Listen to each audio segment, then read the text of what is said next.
Кога зборувам за новите стандарди во Скопје, кога зборувам за новата инфраструктура, мислам токму на ова што денеска можеме да го видиме како се реализира чекор по чекор на улица 11 октомври. Станува збор за стандарди кои што гарантираат целосна безбедност на граѓаните во трите различни видови на сообраќајот.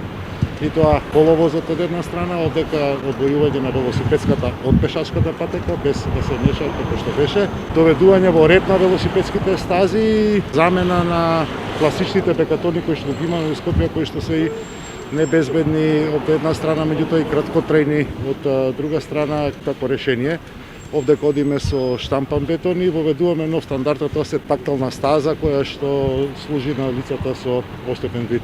Имаме целосно физичко одвојување на автомобилскиот сообраќај, велосипедскиот и пешачкиот со средишно зеленило наму каде што можеме да го поставиме и каде што дозволува просторот. Во изградбата на новата инфраструктура, оно што го работиме секојдневно, всушност ги работиме овој тип на сообраќајни решенија што се всушност стандард, бидејќи мојата идеја е дека во следните деценија-две нашиот град треба да стане град со одржлив развој, град во кој што надвор од автомобилскиот секако мора да имаме соодветна инфраструктура и на алтернативниот сообраќај, пред се на велосипедскиот и на пешачкиот, како стандарди за кои што јас со граѓаните зборував во текот на мојата изборна кампања и очекувам дека и граѓаните сакаат да ги применуваат. Ова е стандардот кој што го работиме. Гледате дека веќе сосема добива и центарот на градот, еден сосема поинаков лик. Скопје чекор по чекор станува онаков град како што и јас, меѓутоа и граѓаните на Скопје и го замислуваме, граѓаните и го заслужуваат. Благодарам.